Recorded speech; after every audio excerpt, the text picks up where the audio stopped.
ఇక మళ్ళొచ్చినాం. ఇక తతిమి వార్తలు షురూ చేద్దామా?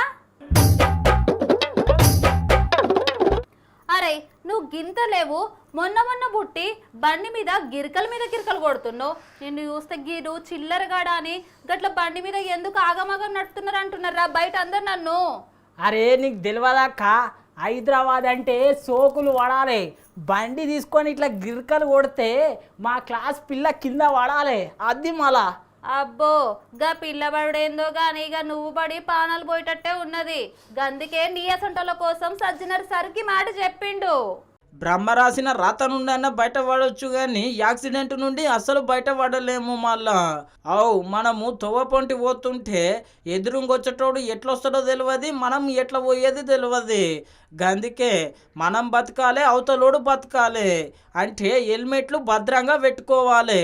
హెల్మెట్ పెట్టుకుంటేనే ఎక్కువ దినాలు బతుకుతాము అన్నట్టు పోలీసులు దినాం చెప్తున్నారు. మళ్ళా దినాం చెప్పుడే కాదు, ఎన్నో ఏండ్ల సంధి ఎన్నో కార్యక్రమాలు చేస్తున్నారు. దగ్గర వారం దినాల సంధి సర్కార్ తరపున ఎన్నో కార్యక్రమాలు చేసిరు. మళ్ళా ఇక అన్ని కార్యక్రమాలు చేసినాక ఇక ఆలు చేసేదేముంటుంది, అంతా మనం చేసేదే ఉంటుంది. బయటికి వెళ్ళేటప్పుడు హెల్మెట్లు పెట్టుకుంటే సరిపోతుంది.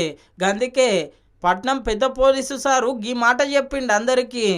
ఒకవైపు యాక్సిడెంట్ అవుతుంటే ఇంకోటి వైపు పబ్లిక్ సాయం చేయకుండా ఆ ఒక్క యాక్సిడెంట్ అయిన ఒక ప్రదేశం కావచ్చు బాధలను చూసి ఇప్పుడు దాన్ని రికార్డ్ చేయడము, వైరల్ చేయడానికి ప్రయత్నం చేయడం అనేది ఇంకా చాలా బాధ అనిపిస్తుంది.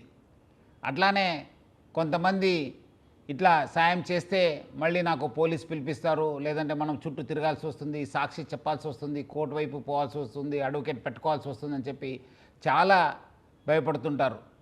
దీన్ని గుర్తించి కేంద్ర ప్రభుత్వము కొత్త స్కీమ్ తీసుకురావడం జరిగింది. రఘువీర్ అని చెప్పి ఎవరెవరు ఇలాంటి బాధితుల్ని ఇమీడియట్లీ సాయం చేస్తారు, ఇమీడియట్లీ వాళ్ళకు హాస్పిటల్కి షిఫ్ట్ చేస్తారు, వాళ్ళని గుర్తించి వాళ్ళని సన్మానం చేయడానికి ఒక కొత్త ఇనిషియేటివ్ తీసుకురావడం జరిగింది. సో అందుకు ప్రజలందరూ కూడా కోరుతున్నాను, మీరు ఇప్పుడు ఎక్కడైనా ఈ ఒక యాక్సిడెంట్ జరిగితే మీరు అది ఇమీడియట్లీ అక్కడ ఉన్న బాధితులకి హెల్ప్ చేయడానికి ప్రయత్నం చేయాలని చెప్పి నేను కోరుతున్నాను. ఇన్నరు కదా, ఆత్రమాత్రం పోవద్దు, ఆగం కావద్దు, హెల్మెట్ పెట్టుకో, ప్రాణాలను కాపాడుకో అని చెప్పి పట్నం పెద్ద పోలీస్ సజ్జనారు సారు చెప్పబట్టే. సార్ అన్నది కూడా నిజమే. మళ్ళా ఇక గిప్పటి సంది హెల్మెట్లు పెట్టుకుందాం, మన ప్రాణాలను మనం కాపాడుకుందాం.